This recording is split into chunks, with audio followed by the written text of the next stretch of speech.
E aí, pessoal que estuda matemática, tudo bom com vocês? Comigo mais uma vez, tá tudo ótimo. Dando continuidade à nossa lista de álgebra linear, vamos estudar hoje corpos. Então, sem mais delongas, vamos para o vídeo. Corpus é uma estrutura algébrica composta por um conjunto não vazio, munido das operações internas de adição e multiplicação sobre seus objetos, que satisfazem certas propriedades. Em resumo, esta estrutura é essencial para o desenvolvimento da teoria geral dos sistemas lineares, que a gente vai precisar muito aqui na álgebra linear, e dos espaços vetoriais, cujos elementos, no contexto da álgebra linear, são chamados de escalares. Vamos para a definição formal de corpo. Um corpo é um conjunto K não vazio, munido das operações de adição e multiplicação com as 9 propriedades que você vai ver aqui. Primeira propriedade, adição é associativa. Quaisquer que sejam A, B e C pertencente a K, vale que A mais B mais C é igual a A mais B mais C. Ou seja, você pode somar dois elementos e depois somar com o terceiro, ou você pode manter o primeiro, somar o segundo e o terceiro elemento e, por fim, somar com o terceiro. Você pode fazer essa associatividade. Segunda propriedade, a adição é comutativa. Quaisquer que sejam A e B pertencentes a esse K, vale que A mais B é igual a B mais A. Ou seja, eu posso somar o primeiro com o segundo, da mesma forma que eu posso somar o segundo elemento com o primeiro. A ordem não importa, eu posso comutar. Ok? Terceira propriedade. Existe um elemento neutro aditivo em K, que é chamado de zero e é denotado pelo símbolo que a gente usa para o zero mesmo.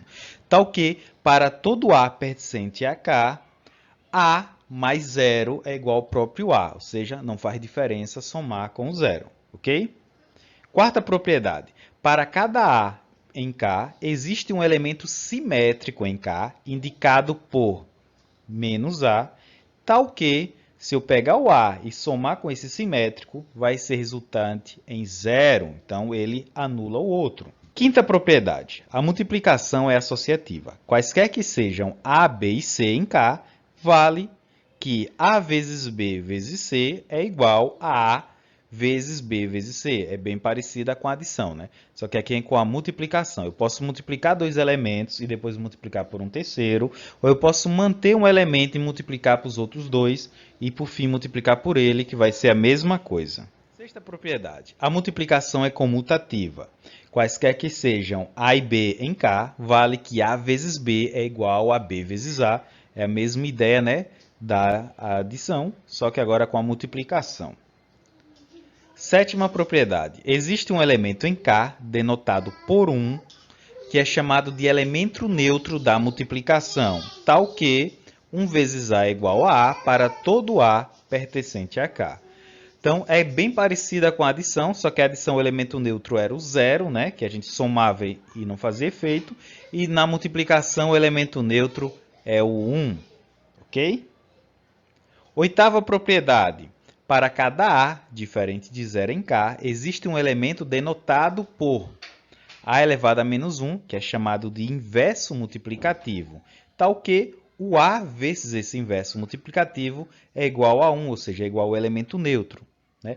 Bem parecido com o da adição, que era o menos A, né? Que ficava igual a zero, que era o elemento neutro. Nesse daqui fica igual a 1, porque o elemento neutro da multiplicação é 1.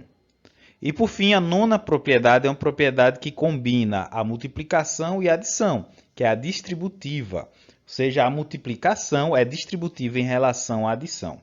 Então, se eu tiver um elemento multiplicado pela soma dos outros dois, eu posso primeiro somar esses elementos e depois fazer a multiplicação, ou como eu posso fazer a distributividade, né? Fazer aquele famoso chuveirinho, né? Eu posso multiplicar esse por esse, depois multiplicar esse por esse e, por fim, somar esses resultados que eu mantenho a estrutura. Ok? Vamos ver alguns exemplos bem conhecidos para a gente fechar essa ideia. Primeiro exemplo, o conjunto dos números naturais não é um corpo.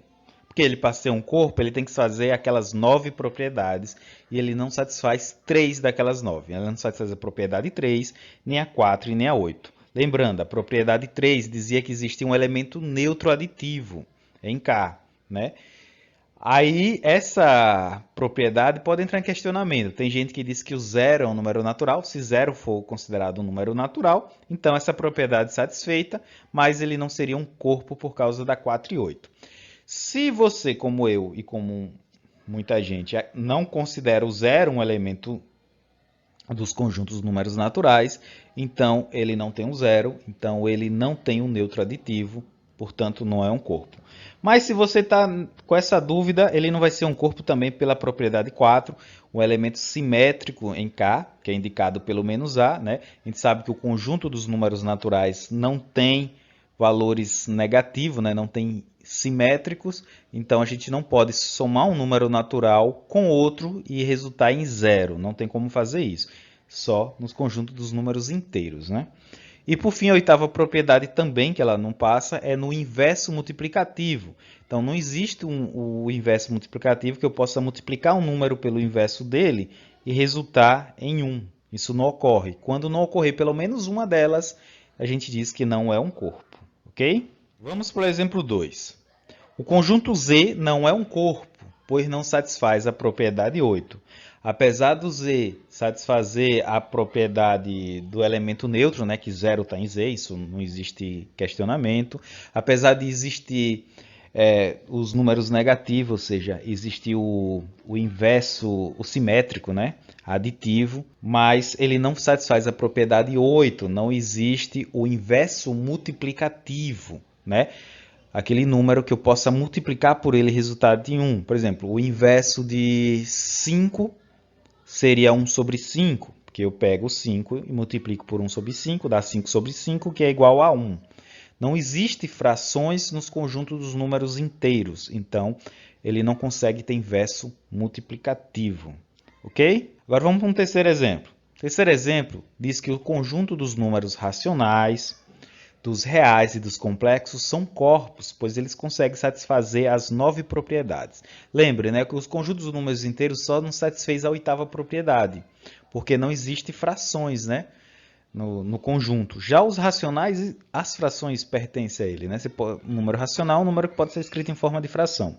E como o conjunto dos racionais ele está contido dentro do conjunto dos números reais, que por sua vez está contido no conjunto dos números complexos, esse satisfaz todas as propriedades, em contrapartida esse também e esse também.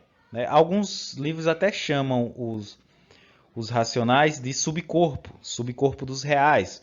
Ou os reais também pode ser chamado de subcorpo dos complexos, porque é um conjunto que tem todas as propriedades de um corpo e está contido dentro de outro corpo, certo? Mas isso não é o foco da álgebra linear aqui. E por fim, vamos ver um exemplo de corpo um pouquinho diferente desses que a gente está acostumado. Né? Vamos ver o corpo de Galois F2, que consiste dos elementos 0 e 1, né? Um corpo binário. Então, ele está aqui para adição e ele está aqui para a multiplicação. Essas duas operações, tanto a adição como a multiplicação, e ele satisfaz as propriedades, por incrível que pareça. Por exemplo, olha, a adição ser associativa, né? Associativa eu posso, como ele só tem dois elementos, eu posso simplesmente fazer um com o outro com outro, que não vai mudar em nada na adição. Por exemplo, aqui, ó, 0 somado com 0 é 0.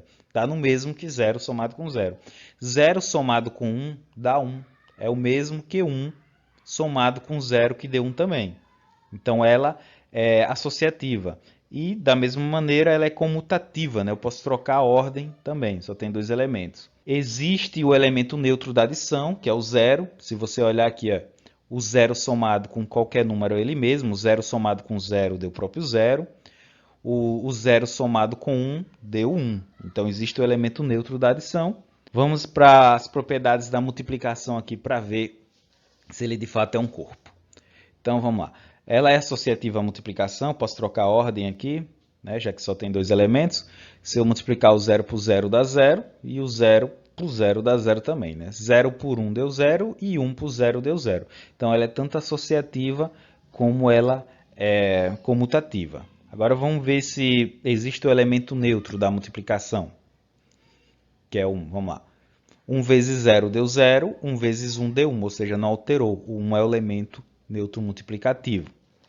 E o inverso multiplicativo também existe, né? Porque o inverso multiplicativo é aquele número que você multiplica e resulta no próprio no elemento neutro, né? Que nesse caso é o 1. Então, vamos lá. Quem é o inverso multiplicativo aqui que resulta em 1?